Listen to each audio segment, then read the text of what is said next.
ഇന്ദു, അമ്മേ, അമ്മേ. ആ, മോള് വന്നു. മോള് വരാൻ ഞാൻ കാത്തിരിക്കുകയായിരുന്നു. എന്തെങ്കിലും ഉണ്ടായത്? പുറത്ത് പറയാൻ പോലും പറ്റാത്ത കാര്യങ്ങളാണ് മോളെ ഇവിടെ ഉണ്ടായിരിക്കുന്നത്. മോള് തന്നെ ഒരു പരിഹാരം കാണണം. മോള് പറഞ്ഞാലേ ഇന്ദു അനുസരിക്കും. എന്താ കാര്യം എന്ന് പറയൂ. ഞാൻ എല്ലാം പറയാം. മോൾ അകത്തേക്ക് വാ.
എന്ത്?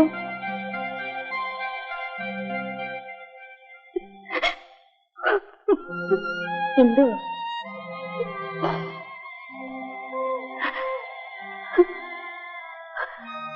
നീയിപ്പോ വന്നു. ഞാനിപ്പോ വന്നേ ഉള്ളൂ. ഞാൻ എന്താടി കേട്ടതൊക്കെ?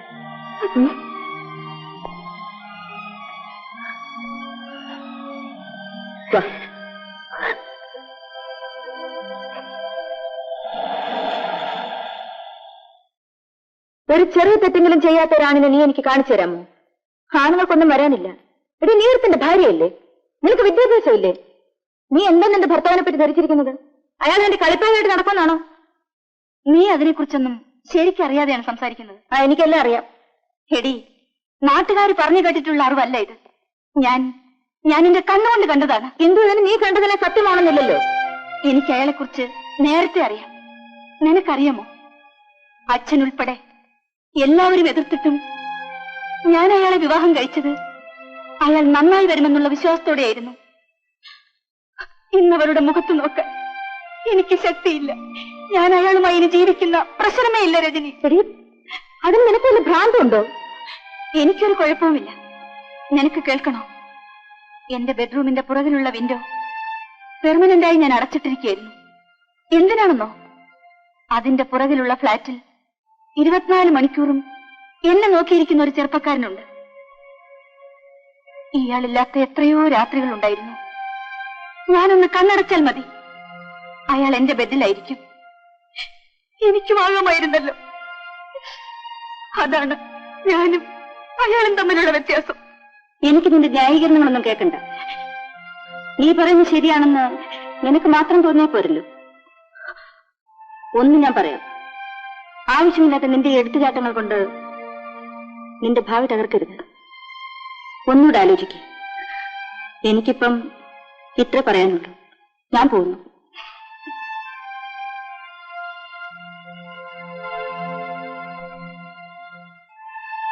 ഓളെ, അവൾ ഇങ്ങനെയൊക്കെ പറഞ്ഞിട്ട് വല്ല കാര്യമുണ്ടോ?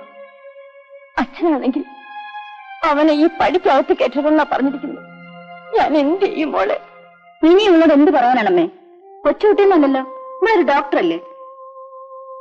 അവളുടെ ഇഷ്ടം പോലെ തന്നെ നടക്കട്ടെ. അമ്മ ഒന്നുകൊണ്ടും വിഷമിക്കണ്ട. അവളുടെ ഭാവി നോക്കാൻ അവക്കറിയാം. ഞാൻ വരട്ടെ.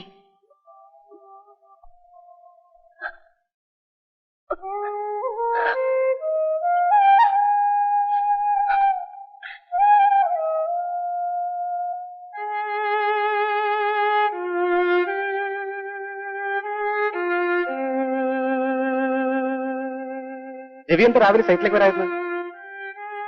എനിക്ക് നല്ല സുഖം തോന്നുന്നില്ല. അല്ല, ഇതൊന്നും കഴിച്ചില്ലേ? വേഗം കഴിക്കാൻ, നമുക്ക് ഒരുമിച്ച് പോവാം.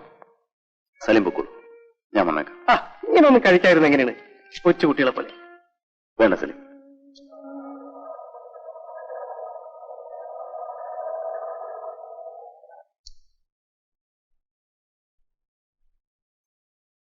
ഡാഡി മോളെ daddy daddy daddy daddy daddy daddy എന്റെ മോൾ കരയാതെ കരയാതെ. മോളെങ്ങനെ വന്നേ? ആന്റീനെ നഴ്സിന്ന് കൂട്ടി വന്നത്. ഡാഡി എന്തെന്നെ കാണാൻ വരത്? Daddy mummy പിണക്കാണോ? ഡാഡിക്കൊരു പിണക്കമില്ല മോളെ. പിന്നെ എന്താ മമ്മി ഇങ്ങോട്ട് വരാത്ത? മോൾ വല്ലതും കഴിച്ചു? ഇല്ല. വാ.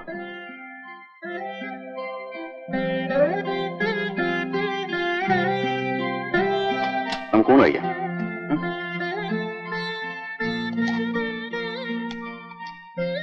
ഞാൻ വിളമ്പാം.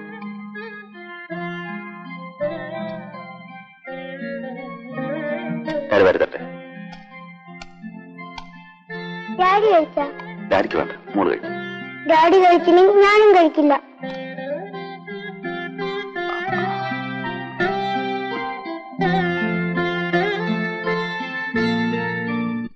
നിന്നേക്കാൾ കൂടുതൽ വർഷം ഈ ഭൂമിയിൽ ജീവിച്ചവനാ ഞാൻ. നിനക്ക് പഠിപ്പുണ്ടാകാം, പക്ഷെ അനുഭവങ്ങൾ മോളേക്കാൾ കൂടുതൽ നിന്റെ അച്ഛനുണ്ട്. അതിനച്ഛ ഞാൻ പറഞ്ഞത്. നീ ഒന്നും പറയണ്ട. പണ്ട് ഞാൻ പറഞ്ഞത് നീ കേട്ടില്ല. അന്ന് നീ ഈ അച്ഛനെ അനുസരിച്ചിരുന്നെങ്കിൽ ഇന്ന് നിനക്ക് ഈ ഗതി വരില്ലായിരുന്നു. അച്ഛൻ പറയുന്നത് കേൾക്കാൻ ഞാൻ തയ്യാറാണ്. പക്ഷേ കോടതിയിൽ ഒരുപാട് ആളുകളുടെ അവനാണ് നാണക്കേട്. അവൻ നാണം കെറണം. നാട്ടുകാരുടെ മുമ്പിൽ അവൻ തലപൊക്കി നടക്കരുത്. എന്നാലും അച്ഛ, ഒന്നുകിൽ ഞാൻ പറയുന്നത് നീ അനുസരിക്കണം, അതല്ലെങ്കിൽ നിന്റെ ഇഷ്ടം പോലെ ചെയ്തോ. ഇപ്പൊ തന്നെ അവന്റെ അടുത്തേക്ക് പൊയ്ക്കോ. പക്ഷേ പിന്നീട് ഈ വീട്ടിൽ നീ കാലുകുത്തരുത്. ഇങ്ങനൊരു വീടും ഒരച്ഛനും നിനക്കില്ലെന്ന് നീ കരുതിക്കും. അച്ഛാ,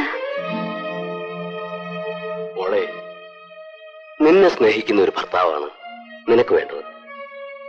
സ്നേഹം പലർക്കു വേണ്ടി പങ്കിടുന്നവൻ ഒരിക്കലും ഒരു നല്ല ഭർത്താവായിരിക്കില്ല. നീ തറവാടും എനിക്ക് വലുതാണ്. ഇതിന് രണ്ടിനും ഒരു പോറലേൽക്കുന്നത് ഈ അച്ഛൻ സഹിക്കാൻ കഴിയില്ല മോളെ. അന്ന് നിന്റെ കഴുത്തിൽ അവൻ താലി കിട്ടുമ്പോ ഞാൻ വേദനയോടെയാ നോക്കി നിന്നത്. ഇന്ന് ഇതെല്ലാം കണ്ട് നിസ്സഹായനായി നോക്കി നിൽക്കാൻ ഞാൻ തയ്യാറല്ല. അച്ഛാ, ഞാൻ നിന്റെ കൂട്ടുകാർ രജനിയെ കാണാൻ പോവുക. ബാക്കി കാര്യങ്ങൾ ഞാൻ നോക്കിക്കൊള്ളാം. അവന് അവന്റെ ഭാര്യ വലുതല്ലെങ്കിലും എനിക്ക് എന്റെ മോള് വലുതാ. ഞാനൊരു കാര്യം പറയട്ടെ. ഇനി കേസിനും വഴക്കിനും ഒന്നിനും പോകണ്ട. നീ ഒന്നും മിണ്ടാതിരിക്കുന്നുണ്ടോ? ഞാൻ ഒരു വിധത്തിൽ അവളെ പറഞ്ഞ് സമ്മതിപ്പിച്ചിരിക്കുന്നത്. അതിന് അവളൊരു തീരുമാനം പറഞ്ഞില്ലല്ലോ. അവളൊരു തീരുമാനവും പറയണ്ട. 4-5 കൊല്ലം മുമ്പ് അവളൊരു തീരുമാനം എടുത്തതിന് നമ്മൾ നിന്നു കൊടുത്തുകൊണ്ടാണ് ഇങ്ങനെയൊക്കെ സംഭവിച്ചത്. ഇനി ഞാൻ എടുക്കുന്ന തീരുമാനം അനുസരിച്ച് അവളങ്ങ് ജീവിച്ചാ മതി. മനുഷ്യൻ തലയുയർത്തി നാട്ടിൽ നടക്കണ്ട. നീ ഇതിന്റെ അകത്തല്ലേ ഇരിക്കുന്നുള്ളൂ. പുറത്തിറങ്ങി നടക്കുന്നവൻ ഞാനാ.